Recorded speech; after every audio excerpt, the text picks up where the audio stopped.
Yusek, kagabi po ay umattend si VP Sara sa meeting di avance ng PDP Laban. At sinabi niya po, ngayon daw nawi-witness ng buong bansa ang isang systematic demolition job against its political opponents. Sabi niya po, hindi sila ang problema, hindi Duterte ang problema ng Pilipinas. Kasi sino raw pong makikinabang kung tuluyan ng burahin sa mundo ang pamilyang Duterte? Hindi ang mga Pilipino, lalong hindi ang biktima ng mga krimen o yung mga nagugutom. Anong reaction po ng palasyo dito? I have repeatedly said it before, and I will say it again now. I am not the problem of this country.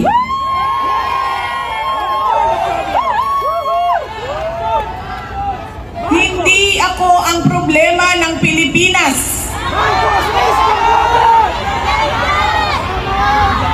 Hindi Duterte ang problema ng Pilipinas. Opo, tayo po ay nakapanood ng kanyang mga tinuran at ang mga negatibo niya pong nabanggit doon sa ating pagsusuri ay mukhang ang dinidescribe niya po ay ang kaniyang sarili at ang pamilya Duterte.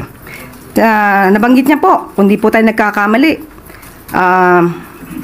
sa kasamaang palad, inuluklok natin ang isang leader na walang kakayahan maintindihan ang tunay na kalagayan ng Pilipino. Sa kasamaang palad, iniluklok natin ang isang leader na walang kakayahang maintindihan ang tunay na kalagayan ng mga Pilipino. Tama!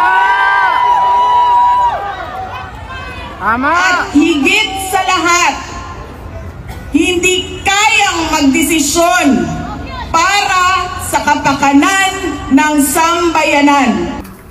Matatandaan po natin na siya po mismo bilang dating DepEd Secretary, siya ang nagsabing hindi niya kaya.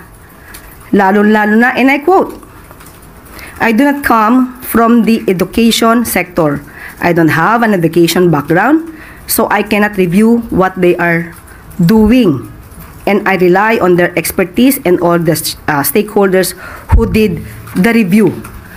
So, at the time, makikita natin kung paano nga ba napabayaan ang education sector dahil 1.5 million DepEd laptops items stuck in warehouses since 2020 at hindi pa niya ito nagawa ng paraan bilang namumuno sa DepEd noon at si Secretary Angara pa ang siyang nagsosolve ng problemang ito.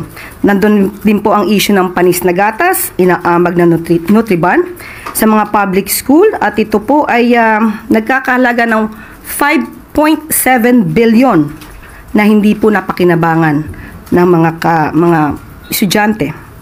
At meron din pong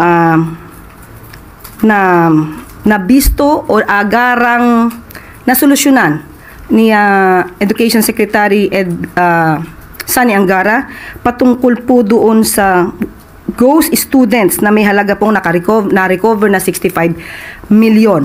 Kaya po tayo umaayon sa sinabi niyang pinagbabayaran natin ngayon ang pagpili ng maling leader.